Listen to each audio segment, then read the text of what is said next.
Hello all, this is Halloween, and if you love haunted history and cemeteries as much as I do, you may want to subscribe because I'm going to be taking you somewhere new every week. Today we are headed to Crystal River, where we will visit the Crystal Memorial Gardens Cemetery. It's an African American cemetery established in 1884. Enjoy! We're here at Bubba Q's Real Pit Grillin' in downtown Crystal River. Gonna go in and get a bite to eat.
We're here at Crystal Memorial Gardens in Crystal River, established around 1884.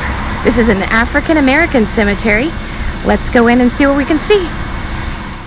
Just off a dirt road here in Crystal River, and kind of in the middle of a woodsy area, sits this really beautiful African American cemetery.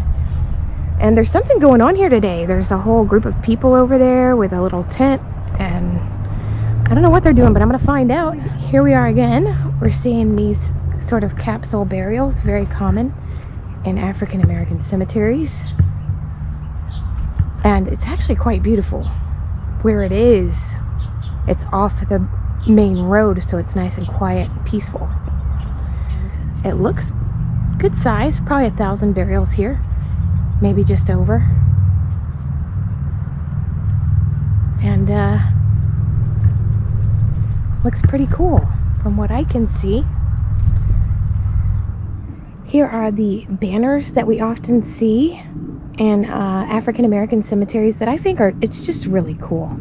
The only bad thing is, you'll see with this one, they do fade over time, but I think it's just kind of really cool. It's different. You don't see that anywhere else but in an African American cemetery, really.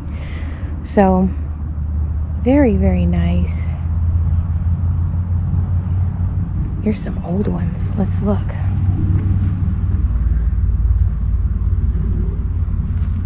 (1973). Not that old, but they look pretty old. And over here, and Nathaniel Jones Jr. There's some veterans buried here for sure. This one's passed in 92. So really not that old. You know, I've noticed something.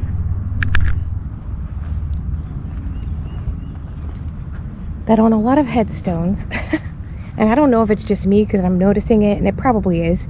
I'm noticing it because my birthday's in October, but I noticed that a lot of people are either born or they pass in October. It's a common, popular time to be born and then to pass away, I guess. This gentleman over here has a really cool one. He was a big Bucks fan, it looks like. I don't think a player. He was very young. Brian Wilson. Now his birth date is October 21st, 1982. Almost exactly 1 year younger than me. And then just passed in 2023. It says forever in our hearts, but it's a really nice banner. I just think that's really neat. It's something that really is unique to African American cemeteries. I don't know when they started doing that, but I've seen it in a lot of them. It's just more interesting to look at, right? Look at this one. This is so old. Maybe it's not that old. Let's see. Trying to figure out Willie Smith. It says 1899. There's just one date on it, and then it says 3870. So I guess 1899. Maybe 1970. That looks really old, though. Doesn't that look old? It's old. Wow, cool. Here in the middle of the cemetery, it's kind of in the middle, is where all the goods are. All the old headstones. This one's from 1920. It says she believed and sleeps in Jesus. I love this one too. These here with heaven's gates on them. It says at rest. Flora R. Lewis, 1880 to 1953. We will meet again. Don't know where, don't know when, but I know we'll meet again some sunny day. I added that last part in. If you know the song. If you know, you know. This is cool. What a neat cemetery. There's another one with Heaven's Gate. Passed in 1950. Coleman Lewis. Now Luke Atkins. 1870 to 1949. Here's that name Hattie again that I often see in African American cemeteries. I think Hattie was a common name among African Americans. And even today, it's a name that's carried on generation after generation. I think it's a really cute name for a girl. And it stands the test of time. It could be a young girl or an older lady. It just sounds good no matter what age. I haven't gone to find out what's going on here today yet. But I'd like to know. They're doing something over there. Margaret Kirkland, 1893 to 1985. That's a good long life there.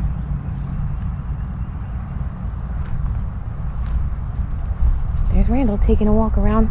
Now this is another cemetery. It's kind of in the middle of the woods. There's a retention pond or something going on over there. You're going to want to bring bug spray. I just had a no-see-em on me, but they're not bad. It's not the hour of the day that they would be bad, but if you're coming here at dusk, this is a 24-hour cemetery, so it's open 24 hours a day. You can come at any time. Make sure you're being mindful and respectful no matter what time you come. But if you're coming in the later hours of the day, you will want to have some bug spray on you, probably DEET, because DEET is the only thing that will keep the no-see-ems away. Here's some more old ones. Aunt Mary West, 1842 to 1914. And World War II vet right over there. I see a lot of veterans in this cemetery as well, so that's cool. Although this headstone is broken, it's still good to see that there's somebody that cares enough to keep it together, you know? It hasn't been put back together, and this may not even be the place of burial for this young man. But they cared enough that when it broke, they placed it in front. You know, it's good to see that, because in some forgotten African American cemeteries, you don't see that. You'll see broken headstones piled up next to a tree. They just don't care, you know? So it's really good. This one's obviously maintained, probably by the community. Or our local church. I think this one was affiliated with a local Baptist church, if I'm not mistaken. I was reading online.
really pretty name.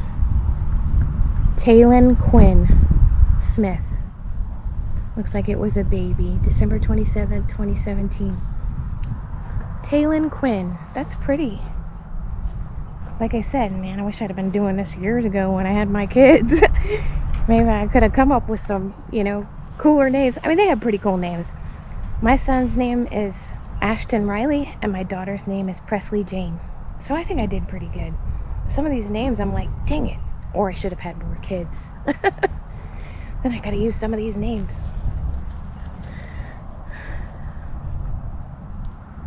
Willie Mae Rora, born September 13, 1913, died November 9th, 1945.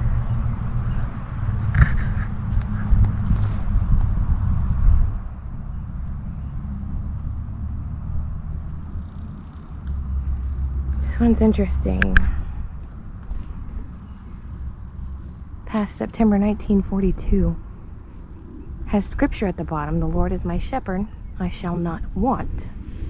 But it looks like want is spelled W-H-A-N-T. That's interesting. That's different. These are old. Hard to see. 1920. It just needs a good cleaning. I don't know if you've seen him, but there is a guy. There's several people online that do headstone cleaning and put them back together and replace them, and it's really neat because they learn about the history of the person and then they clean the headstones, and I think that's a really great thing. I think it's all done voluntarily too. We found out what was going on over here, and it's a quarterly cleanup. So it's a voluntary quarterly cleanup that they do here. One of the guys here that's helping out with the cleanup said there's normally about only 12 people here to clean up, but today they had a turnout of like 30 people. He said even some kids from the high school came. So that's really cool. Like, you could tell it's maintained very nicely here. This is definitely not a forgotten African American cemetery. This is, you know, and there's still interments happening today. So it's very old, dates back to the 1800s, and you could tell. And some of these ledgers or capsule burials aren't even marked, so there might even be some unmarked graves here. I would imagine that there are. But it's just really nice to see people in the community come together to care for the cemetery, because, you know, you don't see that often, especially in the African American cemeteries. So I love it. I think it's a really beautiful cemetery, and I highly recommend, if you're in the Crystal River area, to come to the Crystal River African American Cemetery. Just spoke to a woman who knows a lot about the cemetery, even has family buried here. She's here with the cleanup crew today and enlightened me on a lot of the information about the cemetery, and said that there are a lot of graves here that are still undocumented and undiscovered. And there's a patch right over here that I took a picture of, that they actually uncovered 12 new graves today that they hadn't known were there. So very interesting. This here is her family, where her family and her mother's family is buried, and she said that she plans to one day herself, her and her husband, be buried here as well. It's a beautiful cemetery. And that dumpster over there, I don't know if you can see how much stuff is in it. That is the work that they did today, which is pretty awesome. And I did learn, finally, in case you didn't know, I didn't know, but I didn't know what these capsule style of burials were called. They're called crypts. So now I know that that is what's used mostly in African American cemeteries, is the crypts. And then more recently, they also made the banner with the departed's image on it, and whatever they liked when they were living, whether it be butterflies or football, or, you know, which is really cool. And they just will rest that over the crypt and secure it somehow to the ground so that it doesn't fly away or anything. But it's very cool. I learned a lot about the cemetery. Now, if we go over here, I'm just going to show you real quick where they uncovered these graves today. And I did take a still shot of this because I thought it was interesting. But they were cleaning up, and as they were cleaning up, right over here,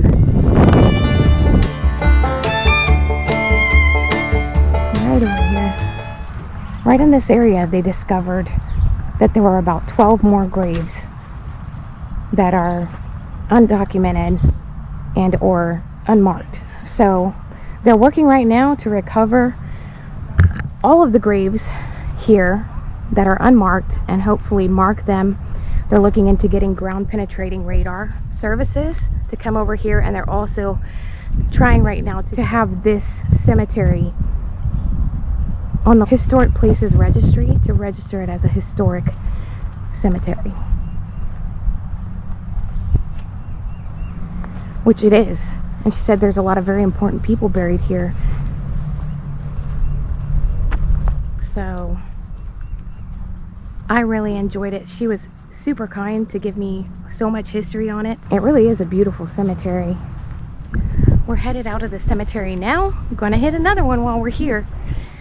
If you'd like to be part of the quarterly cleanup, it is open to the public. You're welcome to do so. If you live in the Crystal River area, you're going to go to Friends of CMG, Crystal Memorial Gardens.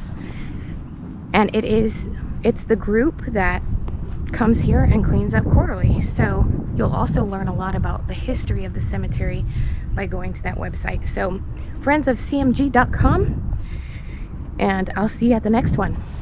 Thank you so much for joining me again today. I hope you loved today's episode. This cemetery was really like a diamond in the rough.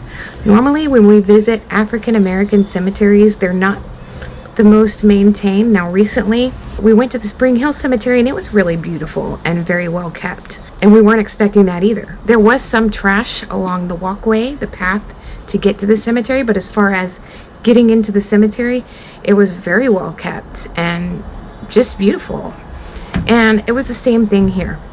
You go down a dirt path and you get to the cemetery and it's just gorgeous. And like I said, there was a group of people there, Friends of Crystal Memorial Gardens, which is a public volunteer cleanup group. They clean up the cemetery quarterly. I'm sure you can just go online and sign up if you live in the Crystal River area and it's something that sounds interesting to you.